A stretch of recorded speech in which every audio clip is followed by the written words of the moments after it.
ಸರ್ವರಿಗೂ ನಮಸ್ಕಾರ. ಸ್ನೇಹಿತರೆ, ಸರ್ವಜ್ಞನೆಂಬುವನು ಗರ್ವದಿಂದಾದವನೇ, ಸರ್ವಜ್ಞನೆಂಬುವನು ಗರ್ವದಿಂದಾದವನೇ, ಸರ್ವರೊಳಗೊಂದೊಂದು ನುಡಿ ಕಲಿತು ವಿದ್ಯೆಯ ಪರ್ವತವೇ ಆದ ಸರ್ವಜ್ಞ. ಸ್ನೇಹಿತರೆ, ನಾವೆಲ್ಲರೂ ಕೂಡ ಸರ್ವಜ್ಞನ ನಾಡಲ್ಲಿ ಹುಟ್ಟಿದವರು. ನಮಗೂ ಕೂಡ ಸರ್ವ ವಿಷಯಗಳಲ್ಲಿಯೂ ಅಲ್ಪ ಸ್ವಲ್ಪ ಜ್ಞಾನಗಳಿವೆ. ಆದರೆ ಸರ್ವರೊಳಗೂ ಒಂದೊಂದು ಕಲಿಯುವಂತಹ ಬುದ್ಧಿಯನ್ನು ನಾವಿನ್ನು ಬೆಳೆಸ್ಕೊಂಡಿಲ್ಲ. ಆದ್ರಿಂದ ನಾವೆಲ್ಲರೂ ಕೂಡ ಇಲ್ಲಿಯವರೆಗೆ ಸ್ಪರ್ಧಿಸಿರುವಂತಹ ಅನೇಕ ಸ್ಪರ್ಧಾತ್ಮಕ ಪರೀಕ್ಷೆಗಳಲ್ಲಿ ನಾವೆಲ್ಲರೂ 1-2 ಪರ್ಸೆಂಟೇಜ್ಗಳಲ್ಲಿ ನಾವು ನಮ್ಮ ಸ್ಥಾನವನ್ನು ಕಳೆದುಕೊಳ್ತಾ ಇದ್ದೇವೆ ಎನ್ನುವಂತಹ ನೋವು ನಿಮ್ಮಂತಹ ಅನೇಕ ವಿದ್ಯಾರ್ಥಿಗಳಲ್ಲಿ ನಾನು ಕೇಳಿದ್ದೇನೆ. ಹೀಗಿರುವಾಗ ನಾವು ಕಳೆದುಕೊಂಡಂತಹ 1-2% ಮಾರ್ಕ್ಸ್ಗಳೇನಿದಾವೆ ಅವುಗಳು ಮಾತ್ರ ನಮ್ಮನ್ನ ಉನ್ನತ ಸ್ಥಾನಗಳಿಗೆ ತಂದು ಕೂರಿಸ್ತವೆ ಅನ್ನುವಂತಹುದು ನಮ್ಮೆಲ್ಲರ ಅನುಭವದ ಮಾತು. ಇಂತಹ ಸನ್ನಿವೇಶದಲ್ಲಿ ನಾವೆಲ್ಲರೂ ಕೂಡ 4 ಗೋಡೆಯ ಮಧ್ಯದಲ್ಲಿ ಏನು ನಾವು ಈ ಸಮಯವನ್ನ ಕಳೀತಾ ಇದ್ದೇವೆ, ಖಂಡಿತ ಈ ಸಮಯವು ನಮ್ಮ ದಿನನಿತ್ಯದ ಅತ್ಯಮೂಲ್ಯ ಕ್ಷಣಗಳಾಗಬೇಕು ಅನ್ನುವಂತಹ ಉದ್ದೇಶದಿಂದ ನಾವು ಈ ದಿನ ನಿಮಗೆ ನಮ್ಮ ಸಂಸ್ಥೆಯ ವತಿಯಿಂದ ಕೆಲವು ಉತ್ತಮವಾದಂತಹ ವಿಚಾರಗಳನ್ನ ಹಂಚಿಕೊಳ್ಳಿಕ್ಕಿದ್ದೇವೆ. ಆ ವಿಚಾರ ಯಾವುದು ಎನ್ನುವುದರ ಬಗ್ಗೆ ನಾನು ಕೆಲವು ಕ್ಷಣಗಳಲ್ಲಿ ನಿಮ್ಮ ಮುಂದೆ ಮಂಡಿಸಲಿಕ್ಕಿದ್ದೇನೆ. ಸ್ನೇಹಿತರೆ, ನಮ್ಗೆಲ್ಲರಿಗೂ ಕೂಡ ನಾವೆಲ್ಲರೂ ಈ ಮಾರುಕಟ್ಟೆಗಳಲ್ಲಿ ಓಡಾಡುವಾಗ ಆಗಾಗ ಕೆಲವು ಬೋರ್ಡ್ಗಳು ನಮ್ಮ ಕಣ್ಣು ಮುಂದೆ ನಮ್ಮನ್ನ ಆಕರ್ಷಿಸ್ತವೆ. 50% ರಿಯಾಯಿತಿ, ನೀವು ಯಾವುದೇ ಸೀರೆಯನ್ನ ತೆಗೆದುಕೊಂಡರೆ 2 ಸೀರೆಗಳು ಉಚಿತ, ಯಾವುದೇ ಒಂದು ಬಟ್ಟೆಯನ್ನ ತೆಗೆದುಕೊಂಡರೆ ಅದಕ್ಕೆ 3 ಶರ್ಟ್ಗಳನ್ನ ತೆಗೆದುಕೊಂಡರೆ 2 ಶರ್ಟ್ಗಳು ಉಚಿತ. ಹಾಗೆಯೇ ನೀವು ಯಾವುದೇ ವಸ್ತುವನ್ನ ತೆಗೆದುಕೊಂಡರೆ 10% ರಿಯಾಯಿತಿ. ಈ ಎಲ್ಲ ವಿಚಾರಗಳನ್ನ ನೋಡಿದಾಗ ನಮಗೆ ಅನ್ನಿಸ್ತದೆ, ಈ ಶೇಕಡ ಅನ್ನೋದು ಯಾಕೆ ಹುಟ್ಟಿತು ಅಂತ ಅನ್ಕೊಂಡು. ಇದಕ್ಕೆಲ್ಲ ಪೀಠಿಕೆಯೇ ನಾನು ನಿಮ್ಮ ಮುಂದೆ ಇವತ್ತು ನಿಮ್ಮ ಸ್ಪರ್ಧಾತ್ಮಕ ಪರೀಕ್ಷೆಗಳಲ್ಲಿ ನಿಮ್ಮನ್ನ ಕೈ ಹಿಡಿಲಿಕ್ಕಿರುವಂತಹ ಶೇಕಡಾದ ಸಮಸ್ಯೆಗಳ ಬಗ್ಗೆ ಮಾತಾಡ್ತಾ ಇದೆ. ಒಮ್ಮೆ ಈ ಶೇಕಡಾದ ಪರಿಚಯದೊಂದಿಗೆ ನಾನು ಇಂದಿನ ತರಗತಿಯನ್ನ ಪ್ರಾರಂಭಿಸ್ತಾ ಇದ್ದೇನೆ. ಸ್ನೇಹಿತರೆ, ಅದೇ ನೀವು ಒಂದು ಅಂಗಡಿಯ ಮುಂದೆ ಹೋದಾಗ ಆ ಅಂಗಡಿಯ ಬೋರ್ಡ್ ಮುಂದೆ 50% ರಿಯಾಯಿತಿ ಅಂತ ಇರ್ತದೆ. ಈಗ ನೀವೇನಾದರೂ 100 ರೂಪಾಯಿಯ ಒಂದು ವಸ್ತುವನ್ನ ತೆಗೆದುಕೊಂಡ್ರೆ 50 ರೂಪಾಯಿ ಡಿಸ್ಕೌಂಟ್ ಮಾಡ್ತಾರೆ ನಿಮ್ಗೆ. ನೀವು 50 ರೂಪಾಯಿಯನ್ನ ಪಾವತಿಸಿದ್ರೆ ಸಾಕಾಗುತ್ತೆ. ಇನ್ ಕೇಸ್ ಆ 50ರ ಮುಂದೆ ಶೇಕಡ ಎನ್ನುವಂತಹ ಚಿಹ್ನೆ ಇಲ್ಲದಿದ್ದರೆ ಯಾವ ರೀತಿಯ ಸನ್ನಿವೇಶಗಳು ಆಗಬಹುದು ಅನ್ನುವುದನ್ನ ನಾನು ನಿಮ್ಗೆ 2 ನಿಮಿಷಗಳಲ್ಲಿ ವಿವರಿಸಲಿಕ್ಕೆ ಇಷ್ಟಪಡುತ್ತೇನೆ.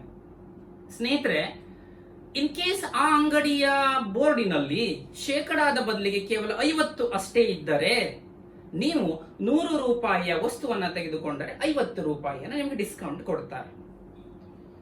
ಇನ್ ಕೇಸ್ ಆ ವಸ್ತುವಿನ ಬೆಲೆ 500 ರೂಪಾಯಿಗಳಾಗಿದ್ದರೆ ಆಗ ನಿಮಗೆ ಕೇವಲ 50 ರೂಪಾಯಿಯನ್ನ ಡಿಸ್ಕೌಂಟ್ ಕೊಡ್ತಾರೆ. ನೀವು 450 ರೂಪಾಯಿಯನ್ನ ಕೊಡಬೇಕು. ಅದರ ಬದಲಾಗಿ 50% ಎಂತಿದ್ದರೆ 500 ರೂಪಾಯಿಯ ವಸ್ತುವಿಗೆ ನಿಮಗೆ 50% ಎಂದರೆ ಅರ್ಧ ಭಾಗ 250 ರೂಪಾಯಿ ಡಿಸ್ಕೌಂಟ್ ಸಿಗ್ತಾ ಇತ್ತು. ನೋಡಿ, ಆ ಶೇಕಡ ಎನ್ನುವಂತಹುದು ನಿಮಗೆ 200 ರೂಪಾಯಿಯ ಲಾಭವನ್ನು ತಂದು ಕೊಡುತ್ತದೆ ಅಂತಾದ್ರೆ ಈ ಶೇಕಡಾವು ನಿಮಗೆ ಸ್ಪರ್ಧಾತ್ಮಕ ಪರೀಕ್ಷೆಗಳಲ್ಲಿಯೂ ಕೂಡ 2-3 ಮಾರ್ಕ್ಸ್ ಗಳನ್ನ ತಂದು ಕೊಡ್ತದೆ. ಕೆಲವು ಬುದ್ಧಿವಂತರು ಯೋಚನೆ ಮಾಡಬಹುದು, ನೀವೆಲ್ಲ ಆ 50% ಇರುವ ಬದಲು ಸರ್ 50 ಇದ್ರೆ ನಮ್ಗೆ ಒಳ್ಳೇದಾಗಿತ್ತು ಅಂತ ಹೇಳಿ. ಯಾಕಂದ್ರೆ ನನ್ನ ಕೆಲವು ವಿದ್ಯಾರ್ಥಿಗಳು ಆಗಾಗ ಹೇಳ್ತಾ ಇರ್ತಾರೆ, 80 ರೂಪಾಯಿಯ ವಸ್ತುವನ್ನ ತಗೊಳ್ತೇನೆ ಸರ್, ನಾನು 50 ರೂಪಾಯಿಯನ್ನ ನನಗೆ ಡಿಸ್ಕೌಂಟ್ ಮಾಡಿದ್ರೆ 30 ರೂಪಾಯಿ ಉಳಿತದೆ. ಇನ್ ಕೇಸ್ ಅಲ್ಲೇನಾದ್ರೂ ಶೇಕಡ ಇದ್ದಿದ್ದರೆ 80ರ ಅರ್ಧ 40 ರೂಪಾಯಿ ಮಾತ್ರ ಡಿಸ್ಕೌಂಟ್ ಆಗ್ತಿತ್ತು. ಇದು ನಮಗೆ ಲಾಭವಲ್ಲವೋ ಅಂತ ಅನ್ಕೊಂಡು. ಆದ್ರೆ ದೊಡ್ಡ ದೊಡ್ಡ ವ್ಯವಹಾರಗಳಲ್ಲಿ ಶೇಕಡಾವು ನಮ್ಮನ್ನ ಕೈ ಹಿಡಿತದೆ. ಹಾಗೆಯೇ ನನ್ನ ಈ ಉದಾಹರಣೆಯ ತಾತ್ಪರ್ಯ ಇಷ್ಟೇ, ನಿಮ್ಮ ದೊಡ್ಡ ದೊಡ್ಡ ಸ್ಪರ್ಧೆಗಳಲ್ಲಿ ಈ ಶೇಕಡಾದ ಸಮಸ್ಯೆಗಳು ನಿಮ್ಮನ್ನ ಕೈ ಹಿಡಿದು ಮೇಲಕ್ಕೆ ಎತ್ತದೆ. ಆದ್ರಿಂದ ನಾನು ಇವತ್ತಿನ ತರಗತಿಯಲ್ಲಿ ಶೇಕಡಾಕ್ಕೆ ಸಂಬಂಧಪಟ್ಟಂತಹ ಫೌಂಡೇಶನ್ ವರ್ಕ್ಸ್ಗಳು, ನಾವು ಬೇಸಿಕ್ಸ್ ಏನೆಲ್ಲ ತಿಳ್ಕೋಬೇಕು ಎನ್ನುವುದರ ಬಗ್ಗೆ ಸ್ವಲ್ಪ ಮಾತಾಡ್ಲಿಕ್ಕಿದ್ದೇನೆ. ಸ್ನೇಹಿತರೆ, ನಿಮ್ಗೆಲ್ಲ ಶೇಕಡಾದ ಪರಿಚಯ ಇದೆ. ಶೇಕಡ ಅಂದ್ರೆ ನಮ್ಗೆಲ್ಲರಿಗೂ ಕೂಡ ಗೊತ್ತಿದೆ, ಪರ್ಸಂಟೇಜ್ ಅಂತ ಹೇಳಿ. ಅಲ್ಲಿ ಎರಡು ಶಬ್ದಗಳನ್ನ ನಾವು ನೋಡ್ತಾ ಇದ್ದೇವೆ. ಒಂದು ಶೇಕಡಾದಲ್ಲಿ ಪರ್ ಅನ್ನುವಂತಹ ಶಬ್ದ ಇದೆ, ಹಾಗೆಯೇ ಸೆಂಟ್ ಅನ್ನುವಂತಹ ಶಬ್ದ ಇದೆ. ಇದರ ತಾತ್ಪರ್ಯ ಎಷ್ಟೇ. ಪರ್ ಎಂದರೆ ಪ್ರತಿ, ಸೆಂಟ್ ಎಂದರೆ ನಮಗೆ ಗೊತ್ತಿದೆ ಸೆಂಚುರಿ ಮೀನ್ಸ್ 100ಕ್ಕೆ ಎಂದರ್ಥ. ಅಂದ್ರೆ ಶೇಕಡಾದ ಎಲ್ಲ ವ್ಯವಹಾರಗಳನ್ನ ನಾವು ಮಾಡುವಾಗ 100ಕ್ಕೆ ಎಷ್ಟು ಅಂತ ಹೇಳಿ ಲೆಕ್ಕಿಸ್ತೇವೆ. ಇದೇ ರೀತಿಯ ಲೆಕ್ಕಗಳನ್ನೇ ಹಿಡ್ಕೊಂಡು ನಾವು ಅನೇಕ ಸಮಸ್ಯೆಗಳನ್ನ ಬಿಡಿಸ್ತೇವೆ. ಸೊ ನಮ್ಗೆಲ್ಲರಿಗೂ ಕೂಡ ಈ ವಿಚಾರ ಗೊತ್ತಾಗ್ತಾ ಇದೆ. ಶೇಕಡ ಎಂದರೆ ಪ್ರತಿ 100ಕ್ಕೆ ಎಂದರ್ಥ. ಹಾಗಾದ್ರೆ ಶೇಕಡಾಕ್ಕೆ ಸಂಬಂಧಪಟ್ಟ ಹಾಗೆ ನಾವು 10ರಿಂದ 12 ವಿಧದ ಸಮಸ್ಯೆಗಳನ್ನ ಕಾಣುತ್ತೇವೆ ಸ್ಪರ್ಧೆಗಳಲ್ಲಿ. ಅದರಲ್ಲಿ ಎಸ್ಪೆಷಲಿ ಸ್ನೇಹಿತರೆ, ನೀವು KS ಪ್ರಿಲಿಮ್ಸ್ ಅನ್ನ ಬರೆಯುವಾಗ ನಿಮಗೆ 15ರಿಂದ 20 ಕ್ವಶನ್ಸ್ಗಳು ಏನು ಮೆಂಟಲ್ ಆಪ್ಟಿಟ್ಯೂಡ್ಗಳು ಏನಿದಾವೆ, ನಮ್ದು ಮೆಂಟಲ್ ಅಬಿಲಿಟಿ ಆಪ್ಟಿಟ್ಯೂಡ್ ಅಲ್ಲಿ ಏನು ಬರುತ್ತೆ, ಅದರಲ್ಲಿ ಕನಿಷ್ಠ 2 ಪ್ರಶ್ನೆಗಳು ಶೇಕಡಾಕ್ಕೆ ಸಂಬಂಧಪಟ್ಟಂತಹ ಸಮಸ್ಯೆಗಳಾಗಿರ್ತವೆ. ಅದನ್ನ ನಿಮಗೆ ಒಂದು 8ರಿಂದ 10 ವಿಧಾನಗಳಲ್ಲಿ ಬರುವ ಸಮಸ್ಯೆಗಳನ್ನೇ ಆಲ್ಮೋಸ್ಟ್ ಆಗಿ ಕೇಳ್ತಾ ಇರ್ತಾರೆ. ಈ ಸಮಸ್ಯೆಗಳನ್ನ ನಾವು 10 ವಿಧಾನಗಳನ್ನು ಏನಾದ್ರೂ ತಿಳ್ಕೊಂಡ್ ಬಿಟ್ವಿ ಅಂದ್ರೆ ಖಂಡಿತ ನಿಮ್ಗೆ ಆ 2 ಮಾರ್ಕ್ಸ್ಗಳು ಕಟ್ಟಿಟ್ಟ ಬುತ್ತಿ. ನಾನು ಇವತ್ತು ನಿಮ್ಗೆ 1-2 ವಿಧಾನಗಳ ಬಗ್ಗೆ ಹೇಳ್ತೇನೆ. ಮುಂದಿನ ಕ್ಲಾಸ್ಗಳಲ್ಲಿ ನಾನು ಅದರ ಬಗ್ಗೆ ವಿಸ್ತೃತವಾದ ಚರ್ಚೆಯನ್ನ ನಿಮ್ ಜೊತೆಗೆ ಮಾಡುವವನಿದ್ದೇನೆ. ಈಗ ಮೊದಲನೇದಾಗಿ ಶೇಕಡಾಕ್ಕೆ ಸಂಬಂಧಪಟ್ಟ ಹಾಗೆ ಯಾವ್ದಾದ್ರು ಭಿನ್ನ ರಾಶಿಯನ್ನ ಕೊಟ್ಟಿರ್ತಾರೆ. ಆ ಭಿನ್ನ ರಾಶಿಯನ್ನ ಶೇಕಡಾಕ್ಕೆ ಪರಿವರ್ತಿಸುವುದು ಹೇಗೆ ಅಂತ ನೋಡೋಣ. ಈಗ ತಾನೇ ಹೇಳ್ತಾ ಇದ್ವಿ ನಾವು ಶೇಕಡ ಎಂದರೆ 100ಕ್ಕೆ. ಆದ್ರಿಂದ ನಿಮ್ಗೆ ಯಾವುದಾದ್ರೂ ಭಿನ್ನ ರಾಶಿಯನ್ನ ಕೊಟ್ರೆ ನಾವು ಫಸ್ಟ್ ಅದನ್ನ ಶೇಕಡಾಕ್ಕೆ ಪರಿವರ್ತಿಸುವಾಗ 100ರಿಂದ ಗುಣಿಸಬೇಕು. ಎಲ್ಲರೂ ಇದನ್ನ ನೆನ್ಪಿಟ್ಕೊಳ್ಳಿ. ಭಿನ್ನ ರಾಶಿಯನ್ನ ಕೊಟ್ಟಾಗ ಶೇಕಡಾಕ್ಕೆ ಪರಿವರ್ತಿಸ್ತೀವಿ ಅಂತಾದ್ರೆ ಅದನ್ನ 100ರಿಂದ ಗುಣಿಸಬೇಕು. ಹಾಗಾದ್ರೆ ಒಂದು ಉದಾಹರಣೆಯನ್ನ ತಗೊಂಡ್ರೆ ನಿಮ್ಗೆ ಕ್ಲಿಯರ್ ಆಗುತ್ತೆ ಸ್ನೇಹಿತರೆ. 1/5 ಎನ್ನುವಂತಹ ಸಂಖ್ಯೆ ಇದೆ. ಈ 1/5 ಅನ್ನ ತಕ್ಷಣ ನಾವು ಶೇಕಡಾದಲ್ಲಿ ಹೇಳುವಾಗ ಸ್ವಲ್ಪ ಇಡುವ ಸಾಧ್ಯತೆ ಇದೆ. ಅದಕ್ಕಾಗಿ ನಾನು ಹೇಳಿರುವಂತಹ ಈ ಮೆಥಡ್ ಅನ್ನ ಫಾಲೋ ಮಾಡೋಣ. ಅದರಲ್ಲಿ 100 ಇಂದ ನಾವು ಅದನ್ನ ಗುಣಿಸೋಣ. ಸೊ 1/5 ಇದೆ ಸ್ನೇಹಿತರೆ, ಅದಕ್ಕೆ 100 ಇಂದ ಗುಣಿಸ್ತೇನೆ. ಸೊ ನೋಡಿ 5 ಒಂದಲ್ಲೇ 5 20 100 ಆಗುತ್ತೆ ಸ್ನೇಹಿತರೆ. ಆದ್ರಿಂದ ಮೇಲೆ 21 ಇದೆ, ಆದ್ರಿಂದ 21 20 ಶೇಕಡ ಆಗುತ್ತೆ. ಹಾಗೆಯೇ ಇನ್ನು ಕೆಲವು ಉದಾಹರಣೆಗಳನ್ನ ತಗೊಂಡಾಗ ನಿಮ್ಗೆ ಗೊತ್ತಾಗುತ್ತೆ ನೋಡಿ. 6/25 ಅನ್ನುವಂತ ಸಂಖ್ಯೆ ಇದೆ. ಇಲ್ಲಿ ಕೂಡ ಸ್ನೇಹಿತರೆ ಯಾವುದರಿಂದ ಗುಣಿಸಬೇಕು ಅಂತ ನಿಮ್ಗೆ ಅರ್ಥ ಆಗಿದೆ. 100 ಇಂದ ಇದನ್ನ ಗುಣಿಸ್ತೇವೆ. ಸೊ 6/25 ಇದೆ. ನಮ್ಗೆಲ್ಲರಿಗೂ ಗೊತ್ತಿದೆ 25 ಒಂದಲೆ 25 4 100 ಆಗುತ್ತೆ.